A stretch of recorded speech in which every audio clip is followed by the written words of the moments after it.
Hello, everyone. Welcome to the Your Story Matters Here podcast, a ministry of Dutilh Church in Cranberry Township, Pennsylvania. My name is Tom Parkinson. I'm the senior pastor at Dutilh Church, and we're so grateful that you've taken the time to listen to this podcast today. At Your Story Matters Here, we believe that we can see the fingerprints of God in the stories of people in our church and people in our community. And so every month, on the second Thursday of the month, we drop a new interview with somebody from our church or from our community. We hope that you'll click subscribe or like on whatever platform you're listening to, and that you'll follow along with the podcast. Today, I'm very excited to welcome the second guest to the Your Story Matters Here podcast. He is new in his role in Cranberry Township, but not new to Cranberry Township. He became the township manager in 2021, but started his Cranberry journey back in 1991. We're excited to welcome to the podcast Cranberry Township Manager, Dan Santoro. Hi, Dan. Thank you. Welcome. Great to be here. Oh, we're so glad that you're here today, Dan. You're in summer mode. What's summer like for a township manager? Oh, well, it's construction season, so, it's the cones and barrels. We do our own types of transportation construction, parks construction. So it's construction season, and we're getting ready for the summer festivals, community days, and those kinds of things also. It's construction season, which means cones and barrels and headaches, I'm sure. It does for sure, right? You got to manage the traffic. You got to manage the construction projects. So it comes with headaches, but as they say, temporary inconvenience, permanent improvement. That's right. We say in my house, you can't make something beautiful without making a mess first. That's right. Messes turn into something beautiful. So, well, Dan, one of the things that really interests me about your story is that you grew up in Western Pennsylvania. You're a native of Monessen. And when you went to school, from your undergraduate through your master's work, you were studying regional planning. You were studying to do what you do today, public management.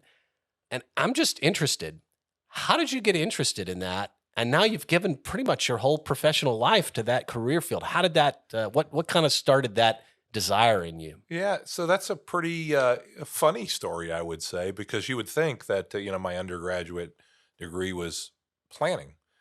So you would think that it came about as a part of a plan, but it's really not the truth of how it happened. My undergraduate path was I went to college on a football scholarship. I went to play football and was not real sure what I wanted to do in my life. And in fact, had declared to be a phys ed teacher major. I thought I was going to be a gym teacher and maybe a coach. I enjoyed, coaching, things like that. And I candidly happened to wander into an elective class that was regional planning, community planning. And I that one class so intrigued me. I thought, wow, this is really a career. It was something that really sort of resonated with me. I think part of it is maybe the community I grew up in and how tight-knit and how, you grow up in a community and thought, wow, this is something I'm interested in. After one semester, I switched my major, went over to the regional community planning major, and the rest is sort of history. I, finished my undergraduate degree, started my career in local government in a different community, actually not too far from where I grew up in Medicine, down in Mon Valley, California, PA. I was the zoning officer and code enforcement officer there, and was there for a few years, and then ultimately took a job here in Cranberry in 91, and the rest is history. I mean, during that period of time, I went back and secured a master's degree while I was working full-time. I got a master's in public management because I knew it was my calling. After having come here to work in the early 90s, I knew that this is something that I wanted to spend my life doing, my career doing. I love to hear that you said there was no plan at the start, because I think, particularly for young people today, we sometimes think, I got to have the roadmap when I'm 16, 17, 18 years old, and I got to know exactly what my calling is and where I'm going. But for you, it was, hey, I want to play football, and IUP's the place I can go play football, That's right? And And you go try something, and when you try something, you learn. And when you learn, you begin to discover your call. And I think your story is actually, there's so many people that can tell that story. I had no idea I was going to end up down this path, but I tried something. Right. Right. Yeah, it was certainly I'm glad that I gave something a try, and like I said, yeah, there was no plan, right? And I think there is some wisdom in that you don't, especially at that age, right? You don't know where you're headed or where you're going, and you should keep an open mind. You might think you're on a particular path. I thought I was on a path to be a phys ed teacher, but I really wasn't, right? So and the journey here 30 plus years later, totally different path for sure. And you did play football at IUP. I did play football at So, IUP. if you don't mind me asking, what year was that? So I graduated. I played at 83 through 87 at IUP. Was the team good then? They were very good, right? Nationally ranked Division II football team, football program during the years I was there. Yeah. Well, I grew up in Indiana, so I watched a lot of IUP games when I was a Yeah. kid. Yeah. So that's pretty cool. That's Yeah. pretty cool. So you came to the township in 1991. You were working in the planning and zoning department. You spent a good long run here, took a little bit of a break to do some work in the private sector, and then came back in 2017 as assistant township manager. And so when you took over for Jerry Andre, who's a member of this church and much beloved in this community, when you took over for Jerry 2 years ago, in some ways there was nobody who was more ready for that role because you've known the township and you've seen the transformation that's taken place here in the last 30 years. But I'm interested. You knew what you were getting into, but nobody really knows what they're getting into. In the 2 years that you've been in this role, what's been the most surprising thing to you? That's a great question, right? And I would say to you that, yeah, in my all my years at Cranberry, Jerry was a great mentor to me. Even in the early years, in my sabbatical, as I call it, into the private sector, I still stayed close. I was still working in the local government space, and then when I came back with the intent of, ultimately ascending to that position. I thought I knew everything there was to know, but it is different when you move into that seat as the township manager. It's funny. I've had this conversation with Jerry since I've moved into the seat. It is different, right? The pressures are different, right? Being in that place in a way that you don't really understand until you're in that role. That piece of it was, somewhat of a surprise. I guess I shouldn't have been surprised there, but other than that, I mean, it's a great community. It's a great elected board. The path that this community has traveled, and the history here, and the place that we are as a community is clearly set up for success for the long term, and continuing to manage and steward that future is, I think, one of the primary goals of the role. Yeah, I think pressure comes with leadership. Yeah. It's not that you're blind to that, but until the issues are on your desk or the critical phone calls are in your inbox, it's hard to really feel what Right. that pressure is. The one thing I know, I think this is true in a lot of organizations, but I think it's true in our community, is people genuinely love it here. They do. Ever since I've moved here 7 years ago, people love it in Cranberry Township. But I think in your leadership role, you see when there's a problem, people let you know about it, and sometimes it can be easy to be like only seeing the problems, and so you have to do a lot to kind of keep your eyes on, like, hey, this is a great place to live and people do love it here and we are doing a lot of things right.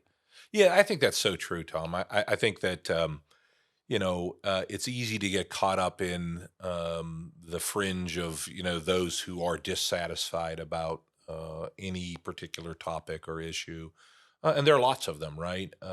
It's easy to get caught up in that, and especially in today's social media world. My wife has to tell me, put the phone down, don't pay attention to next door. It's time to stop Yes, looking yes. at that, right? And you have to recognize that is a small percentage, or a percentage of what's happening. I think by and large, people are happy here. That doesn't mean you don't stop paying attention, right? In this role in local government, it is really understanding and keeping a finger on the pulse of what's going on. You don't want to miss something that is an important topic in the community also.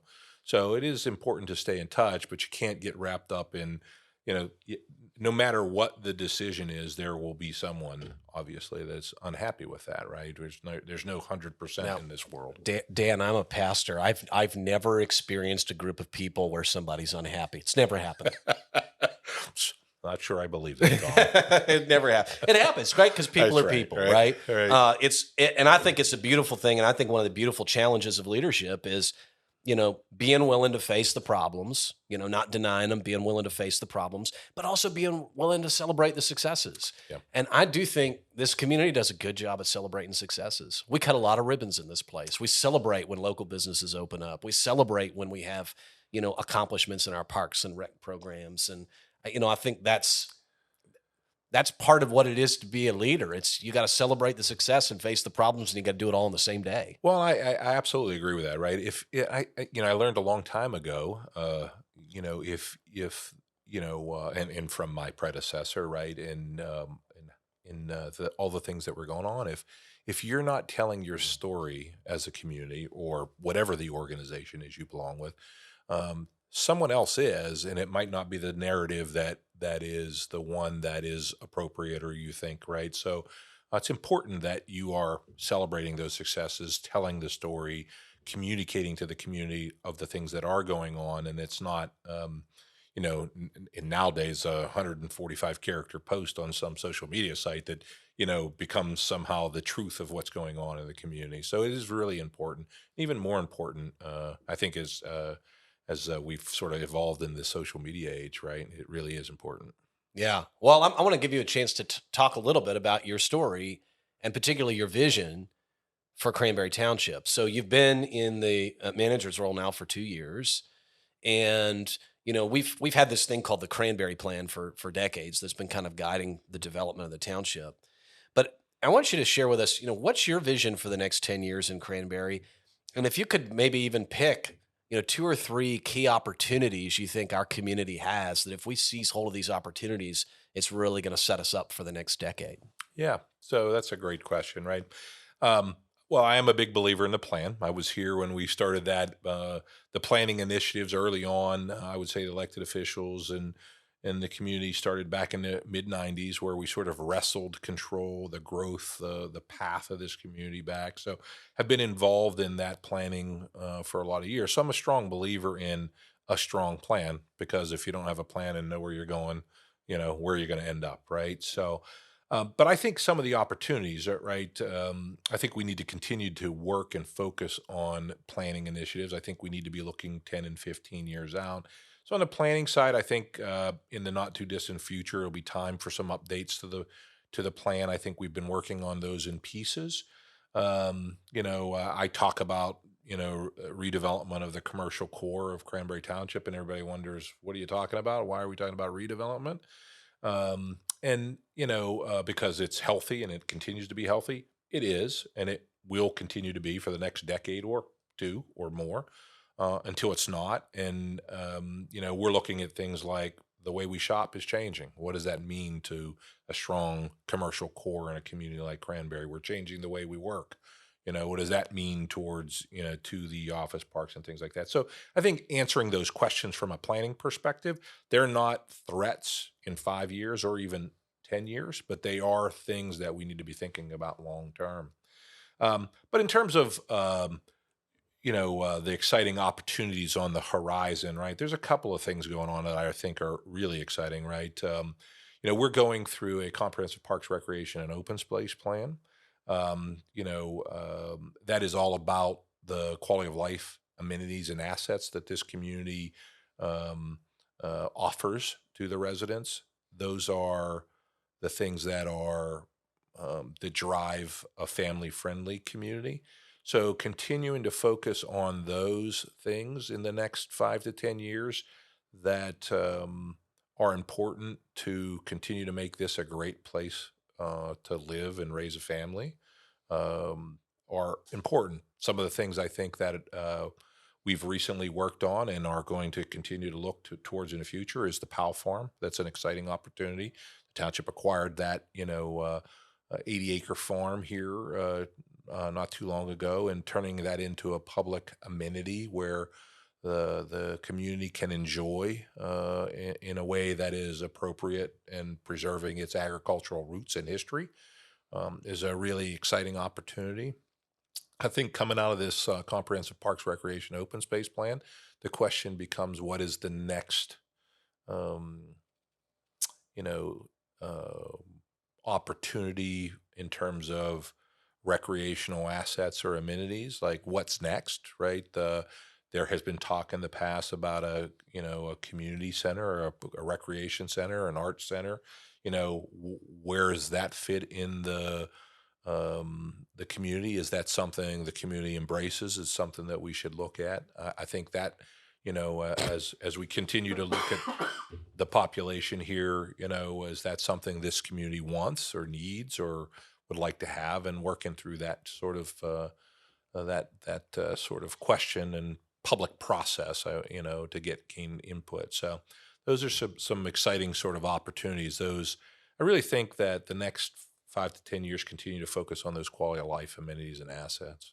I love a lot of what you shared. I especially love the forward-looking vision. I think as a resident of the community, I drive past retail spaces that are buzzing with shoppers, and I don't think about, how the change in the way we do retail now, how that's going to change my community. And I actually talked about this in a sermon a few weeks ago. I look at the Century 3 Mall, which 20 years ago was buzzing Hmm. with millions and millions of dollars of sales and all kinds of jobs and activity. And now 20 years later, it's a wasteland. And I'm like, well, who was asking the question 20 years ago, what's next for this mall space? Right. And, I take comfort in knowing that our community leaders are saying, hey, what's this all going to look like 20 or 30 years from now? Because the world is changing around us. And if we're not positioned to change with it, things can change for the negative pretty quickly Yeah. in community life. Yeah, that is something that the community, the township, has always focused on. Is that forward looking? What's next on the horizon? Not just the board doesn't just make decisions on what's happening today or tomorrow or the next 3 or 5 years, and those are important considerations. But also, we need to always be looking long term. The other big question here, when I talk about those things, right, is with changing technology is traffic, right? The way we get around is changing because of technology. We already know, and we already use technology where vehicles communicate with traffic signals, and we all know the autonomous vehicles out there and somewhere in the horizon, and who knows what that means, but that will drastically change as that technology changes the way we move about communities and how traffic moves about communities. And we're always trying to stay in front of that, the cutting edge of what is out there, traffic, transportation wise. Yeah, That's out there on the horizon, but there's some exciting stuff and scary stuff. Like I am not ready for driverless cars. Yeah. I'm not sure I am. I'm too much of a control freak for that. I'm not sure I am either. Though when I was in the consulting world and I was driving back and forth to Harrisburg, 4 and 5 times a month, I thought it'd be nice to maybe let the car drive and read a book or get ready for the meeting I'm going to. You can see the benefits of Yeah, it. That's true. Until something goes wrong. That's right. Yeah. So one of the things that really touched me when I moved here 7 years ago, pastor in this community that's new to me. It's a big community, growing community. And within about a month after I was here, I got this invitation to a 4 Pillars reception, in which I learned that in Cranberry Township, we build around 4 pillars of our community, and that our faith communities are actually considered one of the 4 pillars. And I was blown away by this because I thought, I've never been a part of a community that was so hospitable to faith communities. And as a pastor, that really meant a lot to me. So I thought it might be good for just to hear from you a little bit. What do you see as the role of our faith communities in Cranberry in helping to build a sustainable and healthy community for the future? Yeah. So, community, as we know, is made up of many, many different aspects, and all those aspects have to be healthy in order for a healthy community, a sustainable community, long term. The faith-based community serves a really important role in any community, right? And coming alongside the community in terms of providing that support, that need in areas that surface along the way, it's just such an important role. It's funny. We see it a lot, I would say, on the back end of communities, the communities that are struggling, right? Like think about the urban communities that we think about that are maybe struggling. You see a lot of faith-based organizations trying to rise up in those communities, right, and trying to support those communities, you know, and provide the support and services that they need, right? So we think about that, and that's normal, right? People don't think twice about that. Why isn't that same true for a growing community like Cranberry, right? Having the faith-based community ingrained in everything we do and providing that support as we go along is just an important part of everything we do, right? Dutill's involvement in some of the efforts that the community is engaged in, the diversity initiatives, right? There's all types of, you hosted here the human trafficking event, all of those things that are relevant topics that, are difficult to deal with. And having the faith-based community come alongside, um, other institutions in the community is just an important part of what makes a great community. Yeah, and Dan, a lot of people probably don't know this, but in 2017, when our leadership team at Dutilh Church was going through a visioning process, um, you actually came in and spent some time with our team and facilitated a conversation with our team to help us crystallize what we felt God was calling us to as a church. And so at that time, it was really the first time I got to meet you and get to know you. And it helped me to see that not only are you a leader in our community, but you care a lot about all of the organizations in our community, and you're willing to work behind the scenes to help them. We didn't pay you a penny for your help, by the way. As I recall, we didn't pay you a penny for your help. But I also know that personally you have your own values that drive you. And I know that you're a man of faith yourself. So what if you just might take a moment and talk about how does your personal faith animate and motivate your day-to-day work in the township? Yeah, I think it's very, very important for working in the public realm that there's a moral compass, right? And you are driven by that moral compass, and my moral compass is set by my faith, and influences everything I do and how I go about what I do. And I think that's so important, right? So it's what drives sort of how you act, how you function, how you work, right? So, and that's driven by my faith, and having grown up in a family that was uh, regular churchgoers, and that was instilled at me in a very young age, and um, having a vision or a compass as to where you're headed all the time is important, and then how it influences the decisions you make on a day-to-day basis. Well, and it shows. And I think, one of the things that I appreciate in my time collaborating with you is your values come through. You value people. I see that clearly. You value treating people with respect and fairness and dignity. And even when we disagree about issues, and in any community, you're going to have disagreements about that. There's a value for people that's really evident in our township. And that starts with leadership. And I appreciate that from you. Um, so we got to close our time, but I want to give you a chance to talk about this because today is an exciting day. The day that we're recording this, or the day that we're releasing this podcast, rather, is the opening of this year's Community Days Festival, July 13th to 15th at Cranberry Township Community Park. Tell us, what are you most looking forward to at Community Days this year?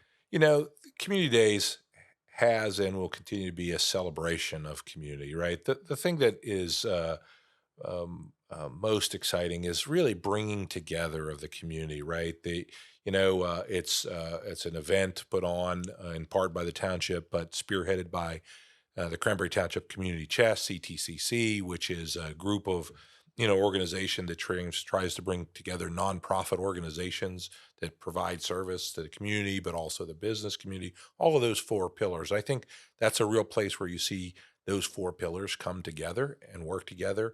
Um, but it's such a great family event, a time to see your neighbors, get together, break bread, if you will, or really engage in the community. That's the thing I think is most exciting about it. It is a celebration of community and all the elements of community, and that kicks off with our Four Pillars reception that's coming up on next week, and guess when we release the podcast here, it'll just have been done. But so it's exciting, and we're looking forward to another great year this year. Well, I really look forward to it every year, and I want to encourage anyone listening, especially if you're new to the Cranberry community, please make an effort either tonight, tomorrow, or Saturday. Stop out at Community Days. There's great food, rides and games for kids, great entertainment, lots of community groups there with different booths and displays. Great way to meet old friends and make new ones. We love Community Days in our house, and I hope everybody will make time for it. Dan, thank you so much for your time today. We really appreciate you coming on to the podcast. And friends, you can check out this podcast every month, second Thursday of the month, and we'll look forward to seeing you next month. In the meantime, thanks so much for joining us on Your Story Matters here, and we'll see you soon.